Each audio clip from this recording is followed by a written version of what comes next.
दोस्तों तुसीं वेखदे पे हो अपना देश पंजाब टीवी ते मैं तुहाडा मेज़बान मुहम्मद नदीम खरल।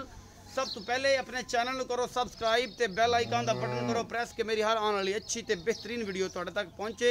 तो तुसीं वेखो सब तो पहले दोस्तों की खिदमत हमेशा खूबसूरत ते बेहतरीन जानवर लैके हाज़र होना। अज भी एक घर की वैड़ी है जी साहिवाल ते फ्रीजन क्रॉस के वीडियो लैके हाज़र होया। माशाल्लाह बड़ी खूबसूरत वैड़ी है, बहुत ही नायाब और अला क्वालिटी जनाब वैड़ी। अपना देश पंजाब टीवी की जीनत है और कैमरामैन तसल्ली करवाएगा। फिर मालिक ना करेंगे सारिया गल्लां कि की हिसाब किताब है, दुध कितना कर रही है, पिछे की है, किन दिन की सूई है और सारा कुछ मेरे कैमरे की नज़र होएगा और इंशाल्लाह तुहानू ये सारा कुछ पसंद आएगा। अपना देश पंजाब टीवी ते हमेशा खूबसूरत ते बेहतरीन जानवर जिहड़े ने वो तुहानू वेखण नू मिलदे ने और आला क्वालिटी के होंदे ने। अल्लाह के फजल नाल ये तुहाडे सामने और इंशाल्लाह तुहानू पसंद आएगी। कैमरामैन साहब वैड़ी की तसल्ली करवाओ और सुबह जनाब आप मालिक ने करनी सारी गल्लां। ये वैड़ी है साहिवाल दे क्रॉस है, सिरों कोनी है और माशाल्लाह बड़ी ही खूबसूरत ये वैड़ी एक घर की है जी, व्यापार की नहीं है।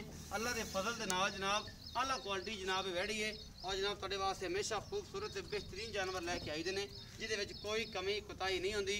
और ये जनाब कैमरामैन तसल्ली करवा रहा है इस वैड़ी की और अल्लाह के फजल नाल ये इंशाल्लाह तुहानू पसंद आएगी। सोहना मुठ मुठ का थान है और माशाल्लाह गोल्डन ये वैड़ी है और अपना देश पंजाब टीवी की जीनत है। कैमरामैन तसल्ली के नाल तुहानू हर चीज़ विखा रहा है और इंशाल्लाह तुसीं पसंद करोगे। ये सारा कुछ इस वैड़ी का हर चीज़ कैमरामैन अपनी तसल्ली नाल तुहानू विखा रहा है और बाकी अल्लाह के फजल के नाल करम के नाल बड़ी आला क्वालिटी की जनाब वैड़ी है। साहिवाल फ्रीजन क्रॉस है, सिरों कोनी है, पिछे साहिवाल की एक बच्ची है और माशाल्लाह बड़ी ही खूबसूरत है। कैमरामैन तसल्ली के नाल बहुत सारी चीज़ें तुहानू विखा रहा है और इंशाल्लाह तुसीं पसंद करोगे। बड़ा सोहना थन चड्डा और हवाने की हामल है, गां है, घर की है, बाहर व्यापार की नहीं है। बार बार दस देना घर में खड़ी है तो आओ तो भाई तौर पर विखाओ इन्हू।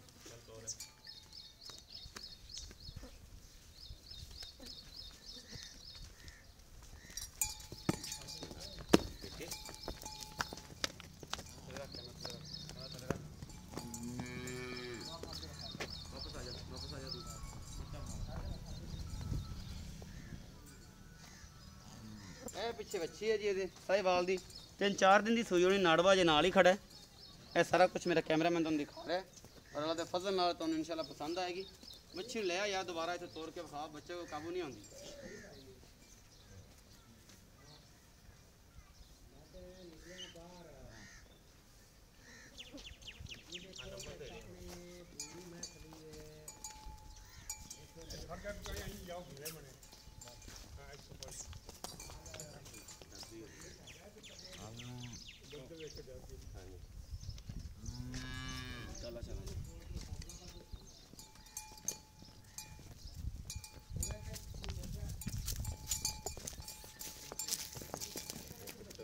चल बंद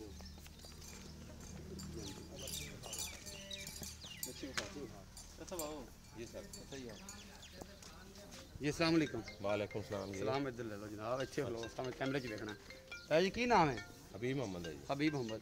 तो हबीब मोहम्मद ये दसो कि जी वैड़ी विखाई है आप हाँ जी, ये किनवे सूए? ये दूसरे सूबे है जी। ये घर दी है या व्यापार दी? घर दी है जी। अच्छा दूसरे सूबे। पहले सूबे कितना दुध चोंदे रहे हो? पहले सूबे जी 15-16 किलो दूध सी। 15-16 किलो। हुण किन्ने दिन की सूई है तो हुण कितना बौला करदी पई? 2 तो 3 दिन की सूई है जी। 2-3 दिन की सूई। हाँ जी। तो बौला हुण कितना कर रही है? बौला जी दुध कर रही है कितना? 16 किलो कर रही है इंशाल्लाह। हुण भी? हाँ जी। अच्छा हुण 15-16 किलो करे दुध फाइनल तो कितना कर सटेगी तो इंशाल्लाह ताला 22-23 किलो करेगी। 22-23 किलो 20 किलो तो पक्का करेगी इंशाल्लाह। इंशाल्लाह। ते मोहब्बत प्यार वाला मोल लेदा की 2,40,000। 2,40,000। हाँ जी। ए च कोई गुंजाइश गुंजाइश वादा घटा कर लेंगे हो जाएगा? हाँ जी। कितना कर 2-4 हज़ार रुपये काट कोई 2-4 का दवा का घाटा हो जाएगा। हाँ जी। ये जी चाचा जी ने कहा जी 2,40,000 रुपये का मुल है। मुहब्बत प्यार दे जरूर करा लांगे। एक घर की हैगी, तुसीं कंडीशन वेख ही लई है जी। रूटीन नाल चलने वाले बेली उन्होंने बड़ा पता किवें बोले जाता है। चाचा जी एक मकूल जी गल्लां ने और कैमरे अगे तुहानूं पता है सारे मसला ਅਸੀਂ ਤੇ ਵਪਾਰ ਕਰਦੇ ਨੇ ਜੀ। हाँ जी तां ही मैं तुहानूं थोड़ी कंडीशन वेख रहा तगड़े हो कोई गल नहीं। कैमरे च कोई ऐसी चीज़ नहीं आती कि वाइब्रेट हो जाते हैं। 2,40,000 रुपया मुल है। 15 तो 16 किलो दुध हुण चवा के देणगे और अल्लाह के फजल नाल दुध 20 तो 21 लीटर करेगी। वैड़ी पिछे जे बच्ची है माशाल्लाह साहिवाल दी। उम्मीद है तुहानूं अज वाली वीडियो बेहद लाजवाब लगेगी। अपना बहुत सारा ख्याल रखिया जे। मिलांगे अच्छी और बेहतरीन वीडियो नाल। अल्लाह निगहबान।